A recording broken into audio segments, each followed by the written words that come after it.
نحمده ونصلي على رسوله الكريم أما بعد فأعوذ بالله من الشيطان الرجيم بسم الله الرحمن الرحيم رب اشرح لي صدري ويسر لي أمري واحلل عقدة من لساني يفقهوا قولي واجعل لي وزيرا من أهلي. آیت نمبر 92 سے 101 تک.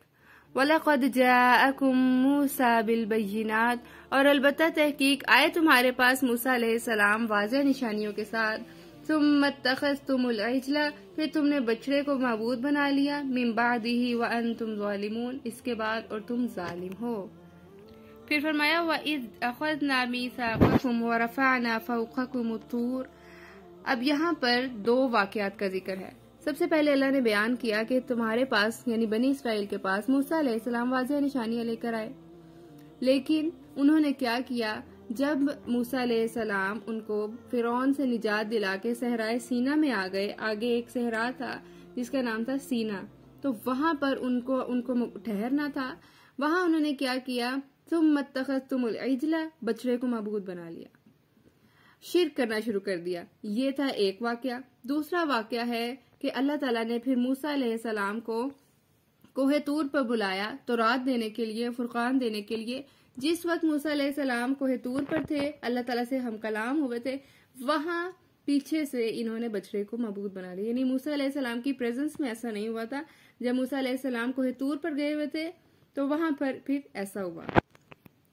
تو پھر اللہ نے فرمایا وَإِذْ أَخَذْنَا مِيثَاقَكُمْ وَرَفَعْنَا فَوْقَكُمُ الطُّورَ، پھر ہم نے پختہ عہد لیا تم سے کوہ طور کو تمہارے اوپر بلند کرنے کے بعد. خُذُوا مَا آتَيْنَاكُمْ بِقُوَّةٍ وَاسْمَعُوا، پکڑو جو دیا ہم نے تمہیں قوت کے ساتھ اور سنو. قَالُوا سَمِعْنَا وَعَصَيْنَا، انہوں نے کہا ہم نے سن لیا اور ہم نے نافرمانی کی. وَأُشْرِبُوا، اور وہ پلا دیے گئے فی قلوبہم، ان کے دلوں میں، العجل بکفرہم، ان کے کفر کی وجہ سے بچڑے کی محبت.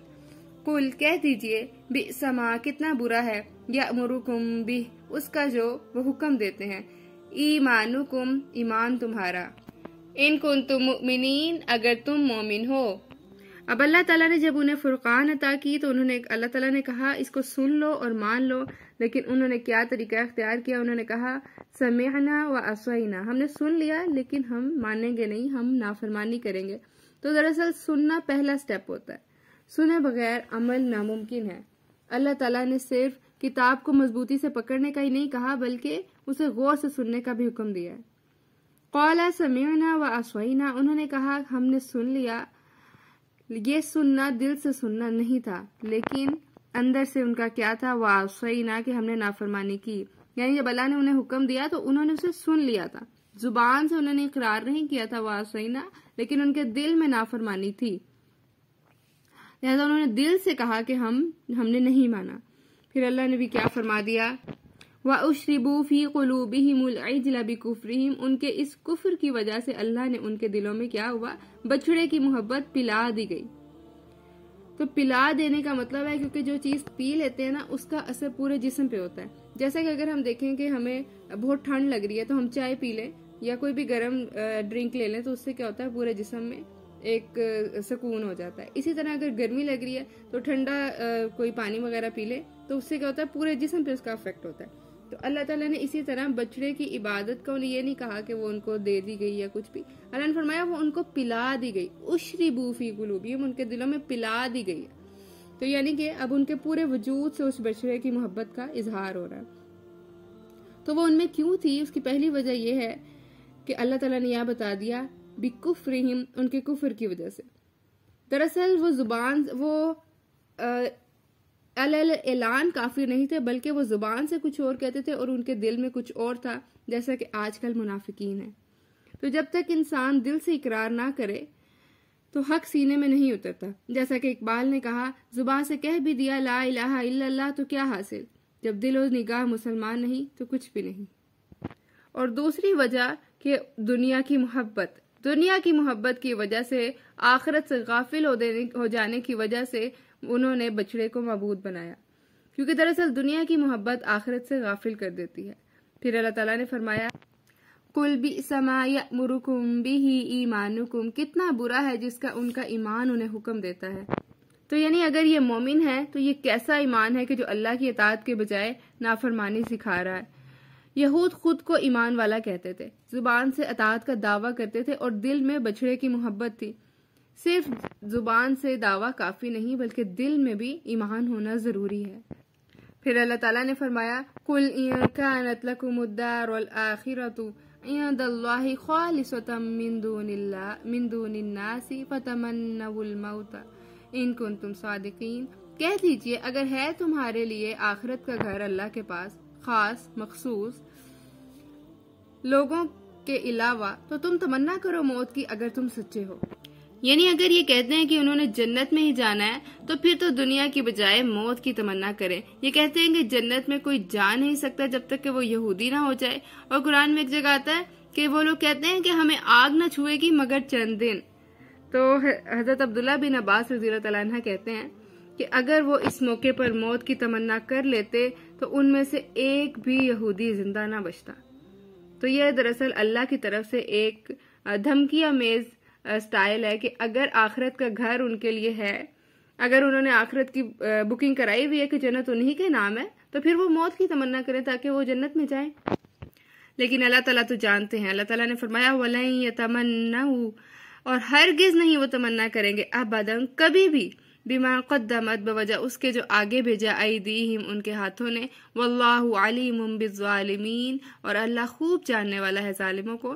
یعنی ان کو بھی معلوم ہے کہ ان کے ہاتھوں نے آگے کیا گناہ بھیجے ہیں، تو ان کے اس گناہ کی وجہ سے اور یہ اس ظلم کی وجہ سے وہ کبھی یہ تمنا نہیں کریں گے کہ وہ مر جائیں۔ وَلَتَجِدَنَّهُمْ، اور البتہ ضرور تم انہیں پاؤ گے، احرص الناس علی حیات، سب سے زیادہ حریص لوگوں میں زندگی پر، وَمِنَ الَّذِينَ أَشْرَكُوا، اور ان سے بھی جنہوں نے شرک کیا، يَوَدُّ أَحَدُهُمْ، چاہتا ہے ان میں سے ہر ایک، لَوْ يُعَمَّرُ، کاش وہ عمر دیا جائے، أَلْفَ سَنَةٍ 1000 سال، وَمَا، اور حالانکہ نہیں، ہوا وہ عمر کا ملنا، بِمُزَحْزِحِهِ، بچانے والا اسے، مِنَ الْعَذَابِ، عذاب سے، أَن يُعَمَّرُ، اگرچہ وہ عمر دیا جائے، وَاللَّهُ بَصِيرٌ بِمَا يَعْمَلُونَ، اور اللہ تو خوب دیکھنے والا ہے اسے جو وہ عمل کرتے ہیں۔ موت کی تمنا تو دور، یہ زندگی کے بہت زیادہ حریص ہیں، باقی لوگوں کی نسبت یہ جینے کی زیادہ تمنا رکھتے ہیں۔ اور یہاں جو لفظ آیا اشرکو، ان لوگوں سے بھی زیادہ جو شرک ہیں، یعنی مشرکین مکہ سے بھی زیادہ یہودیوں کو دنیا سے محبت اور زندگی سے محبت ہے۔ یود احدہم، ان میں سے ہر ایک چاہتا ہے، لو یعمر 1000 سنۃ، کہ وہ 1000 سال عمر دیا جائے۔ تو دراصل یہ مشرکین سے بھی بدتر ہیں۔ وما ہوا بمزحزحہ، اور اتنی زیادہ عمر کا دیا جانا بھی انہیں من العذاب، اللہ کے عذاب سے نہیں بچا سکتا۔ یعنی 1000 سال جینے سے بھی ان کا انجام نہیں بدلے گا اگر انہوں نے اپنے دل کو اور اپنے عمل کو نہ بدلا۔ تو دراصل بے عملی کی لمبی عمر بھی آخرت میں کام نہ آئے گی۔ تو کیا موت کی تمنا کرنا جائز ہے؟ نہیں۔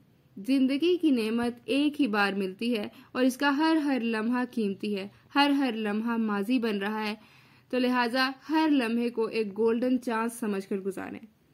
مصائب پر ہمیں موت نہیں مانگنی چاہیے۔ ہاں، نبی صلی اللہ علیہ وآلہ وسلم نے فرمایا، لذتوں کو توڑ دینے والی موت کو کثرت سے یاد کرو۔ تو یعنی موت کو یاد کرنے کا حکم ہے، لیکن اس کی التجا کرنے کا اور اسے مانگنے کا نہیں۔ لیکن جب ایمان جانے کا خدشہ ہو تو تب یہ دعا کی جا سکتی ہے، اللہم، اے اللہ، احیینی، مجھے زندہ رکھ، ما کانت الحیات خیر لی، کہ یعنی جب تک میں زندہ رہوں تو میرے لیے خیر رکھتے، وتوفنی اذا کانت الوفات خیر لی، اور جب تو مجھے موت دے تو وہ بھی میرے حق میں بہتر ہو، یعنی موت بھی تب دے جب میرے لیے خیر ہو، اور زندگی بھی تب تک دے جب تک میرے لیے خیر ہو۔ تو یعنی جب موت کی تمنا کی اجازت نہیں تو اسی سے پتہ لگتا ہے کہ خودکشی کرنا بھی حرام ہے، کیونکہ زندگی اللہ کی امانت ہے، اسے اچھے کاموں میں استعمال کرنا چاہیے۔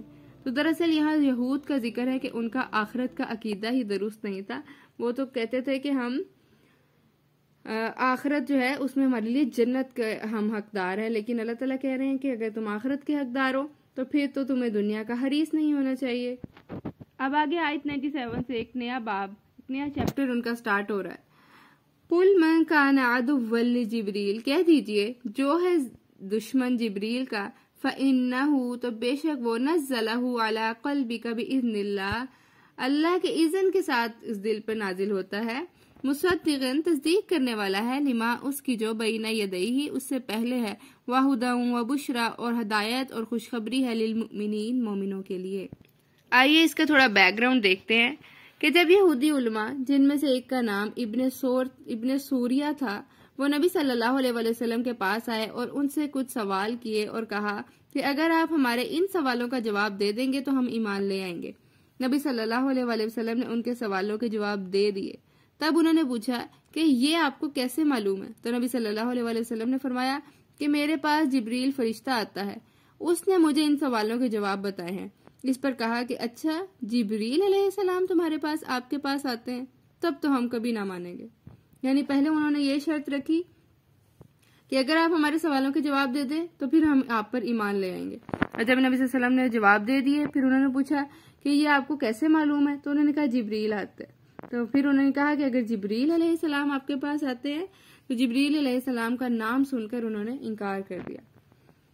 تو دراصل یہ جبرائیل علیہ السلام کو اپنا دشمن مانتے تھے، اسی لیے اللہ تعالیٰ نے یہاں کہا کہ جو کوئی جبرائیل علیہ السلام کو اپنا دشمن سمجھتا ہے تو وہ تو اللہ کے حکم سے آتے ہیں، اور اس سے بھی بڑھ کر جو بات اللہ تعالیٰ نے کی، مصدقا لما، کہ وہ تو اسی کی تصدیق کرتے ہیں جو آلریڈی یہودیوں کے پاس ہے، یعنی تورات کی۔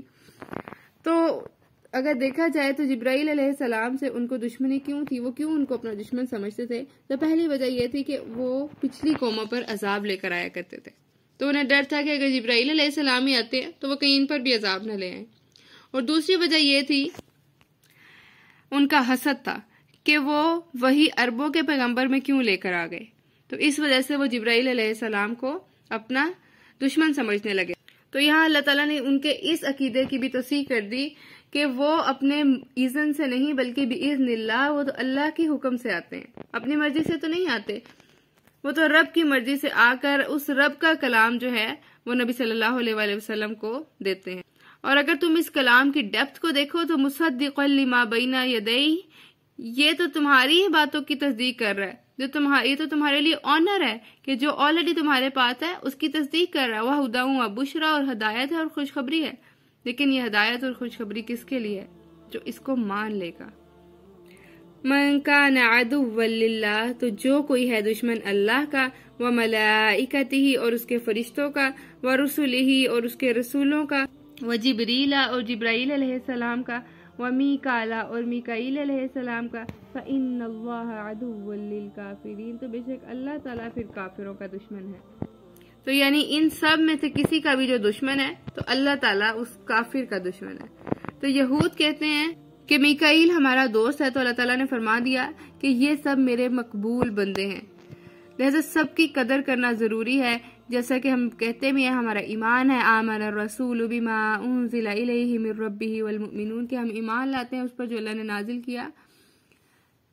تو اللہ تعالیٰ کے کسی محبوب بندے سے دشمنی رکھنا انسان کے اعمال کو برباد کر دیتا ہے۔ رسول اللہ صلی اللہ علیہ وآلہ وسلم نے فرمایا، جس نے میرے کسی دوست سے دشمنی رکھی اس نے میرے خلاف اعلان جنگ کیا۔ تو لہٰذا اولیاء اللہ کا احترام کرنا ضروری ہے۔ اگر ہم دیکھیں کہ اولیاء اللہ کون ہیں، اولیاء سے مراد ہے اللہ کے دوست۔ تو اللہ کے دوست کون ہوتے ہیں؟ دوستی کی علامت یہ ہے کہ دوست کو یاد کیا جاتا ہے، یعنی ان کی زبان پر پھر کیا ہوتا ہے؟ اللہ کا نام ہوتا ہے، پھر اس کی پسند کے کام بھی کیے جاتے ہیں، یعنی ولی اللہ اللہ کی پسند کے کام کرتے ہیں، اور جو اللہ کا دوست ہوتا ہے اس کے دل میں بھی اللہ کی یاد بستی ہے، اور زبان پر بھی اللہ کا نام ہوتا ہے، وہ ہر جگہ اللہ ہی کا چرچا کرتا ہے، اور ان کے عمل سے بھی وہی باتوں کا اظہار ہوتا ہے جو اللہ کو پسند ہے، اور وہ ہر اس عمل کو بھی چھوڑ دیتا ہے جو اللہ کو ناپسند ہے۔ جو اللہ کی مدد کرتا ہے اس کی مدد اللہ کے ذمے ہو جاتی ہے۔ تو اللہ کے بندے اللہ کے بندوں سے محبت رکھتے ہیں، جیسا کہ اللہ نے قرآن میں فرمایا، فَاذْكُرُونِي أَذْكُرُكُمْ، تم مجھے یاد کرو میں تمہیں یاد کروں گا۔ تو اللہ کے بندوں سے دشمنی اللہ کو ناراض کرنے والے کاموں میں سے ایک ہے۔ اب ہم دیکھیں کہ ولی اللہ کی ڈیپتھ میں اگر جائیں تو ہر ایک کو یہ خواہش ہونا چاہیے کہ ہم اللہ کے دوست بن جائیں. تو اللہ تعالیٰ سے دعا ہے کہ اللہ تعالیٰ ہمیں ہر وہ عمل کرنے کی توفیق عطا فرمائے جو اللہ کی دوستی کا مستحق بنا دے. آمین. وَلَقَدْ أَنزَلْنَا إِلَيْكَ آيَاتٍ بَيِّنَاتٍ، اور البتہ تحقیق نازل کی ہم نے آپ کی طرف واضح آیات، اور نہیں وَمَا يَكْفُرُ بِهَا إِلَّا الْفَاسِقُونَ، اور نہیں کفر کرتے ان کا مگر فاسق لوگ. تو اللہ نے واضح احکامات اتار دیے ہیں، لیکن فاسق کا عمل کیا ہے کہ وہ اللہ کا نافرمان ہے. صرف یہی انکار کرنے والے ہیں کیونکہ تمام احکامات کلیئر ہیں. تو وہ کیوں نافرمانی کرتے ہیں؟ کیونکہ وہ عمل نہیں کرنا چاہتے. فاسق وہ ہے جو عمل کی حد سے باہر نکل جائے. فسق یہ ہے کہ قرآن کو اس کا حق نہ دیا جائے، اور قرآن کا حق کیا ہے کہ اس کو معنی سمیت جان کر، اس کی انڈرسٹینڈنگ کر کے اس کے عمل میں لایا جائے. پھر فرمایا أَوَكُلَّمَا عَاهَدُوا عَهْدًا نَبَذَهُ، کیا اور جب کبھی انہوں نے عہد کیا کوئی عہد پھینک دیا اسے، فریق منہم ایک گروہ نے ان میں سے، بل اکثرہم لا یؤمنون لیکن اکثر ان کے ایمان ہی نہیں لاتے. یعنی ہمیشہ انہوں نے وعدہ خلافی کی. وَلَمَّا جَاءَهُمْ، اور جب کبھی آیا ان کے پاس، رسول من عند اللہ، ہمارے اللہ کے پاس سے ایک رسول، مصدقا لما معہم، اور وہ اس کی تصدیق کرنے والا ہے جو ان کے پاس ہے. نبذ فریق من الذین اوتوا الکتاب، تو ان لوگوں میں سے ایک گروہ نے جو کتاب دیے گئے تھے اسے پھینک دیا. اور پھینکا کیا؟ کتاب اللہ، اللہ کی کتاب کو، وراء ظہورہم، اپنی پشتوں کے پیچھے، کأنہم لا یعلمون، گویا کہ وہ اس کا علم ہی نہیں رکھتے.